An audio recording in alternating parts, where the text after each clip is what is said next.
আমার ভিডিওটা দেখে সবার যদি ভালো লেগে থাকে তাহলে সাবস্ক্রাইব করে দেবেন আর ভিডিওটা সম্পূর্ণ দেখবেন, লাইক কমেন্ট শেয়ার করবেন। তাগিনা, কিসের কি মনে করে আসলি আমার কাছে তুই? বাঘ মামা একটি জরুরি বিষয়ে তোমার কাছে আসলাম। হ্যাঁ বল, কিসের বিষয়ে আসলি আমার কাছে বল। বাঘ মামা আমি শিকারে যাবো, আমার দুটি বাচ্চা আছে, তোমার কাছে দিতে আসলাম। হ্যাঁ বাঘিনা, তুই আমার কাছে আসছিস তোর দুটি সন্তান নিয়ে, তুই চিন্তা করিস না, তুই সাবধানে শিকারে যা, তুই চিন্তা করিস। অনেক ধন্যবাদ বাঘ মামা, তাহলে আমি শিকারে যাচ্ছি। হ্যাঁ হ্যাঁ যা, তাহলে তোর পোলাপান আমি সামলায় রাখবো। তারপরে শিয়ালটা চলে গেল শিকারে। শিয়ালটা চলে গেল, এখন আরাম করে খাওয়া যাবে এই বাচ্চা ঘরে। আর দুই গাড়ে খাওয়া যাবে না, এক গাড়ে খাওয়া যাবে। আর এক গাড়ে দিয়ে 6 9 দিয়ে বউ দিয়ে দেব। তাই বিশ্বাস করবে না, সে তো আবার সুদা। তারপরে শিয়ালটা চলে আসে। বাঘ মামা আমার সন্তান দুইটা কই?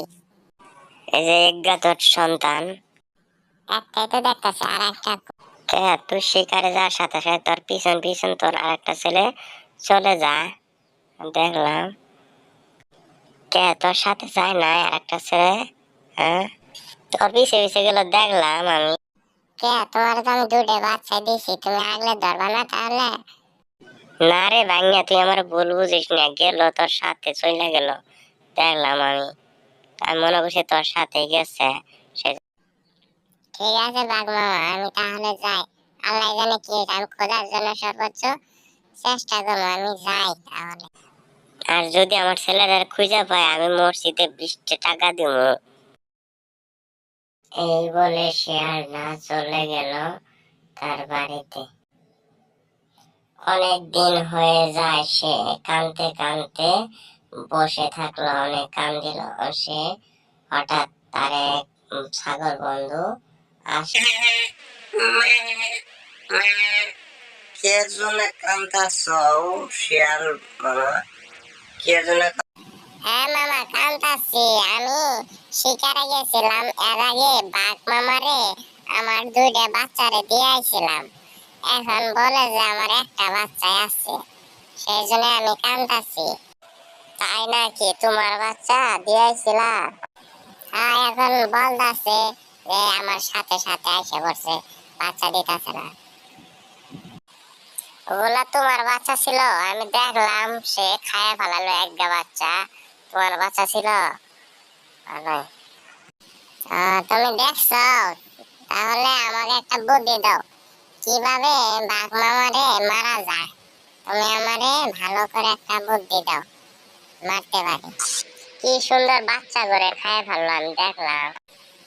তাহলে তুমি আমার একটা বুদ্ধি দাও, কিভাবে তারে মারা যায়। জঙ্গলে যায় খরগোশ শিকার করে ইঁদুরে বিষ দিয়ে, খরগোশে বিষ দিয়ে মেরে ফেলবে। এই বলে সে জঙ্গলে গেল খরগোশ শিকার করতে। সে একটা খরগোশ শিকার করে নিয়ে আসে। বাঘ মামা তুমি অনেকদিন হলে খাও না, তোমার জন্য একটা খরগোশ শিকার করে নিয়ে আসছি, তুমি এই খরগোশটা খাও। কি সুস্বাদু খরগোশ, তুমি খাও। আমি নিজের হাত দিয়ে আমি জঙ্গল থেকে ধরে নিয়ে আসছি তোমার জন্য, তুমি খাবা। তাই কিভাবে আমারে অপমান করে, কিভাবে আমার অপমান করে, অপমান করো, ঠিক আছে আমি খাবো এই খরগোশ। আচ্ছা ঠিক আছে, আমি খাইতেছি। ও ও তুমি কি খাইলা আমারে? হ্যাঁ, তুমি কি বিষ মিশিয়ে দিছ? কি খাইলা ভাইনা? তুমি এটা তুমি আমার একটা সন্তান খাই ফেলাইছো, তোমার মারবো না। ভিডিওটা ভালো লাগলে সবাই সাবস্ক্রাইব করে দিবেন। ভালো থাকবেন, সুস্থ থাকবেন, খুদা হাফেজ।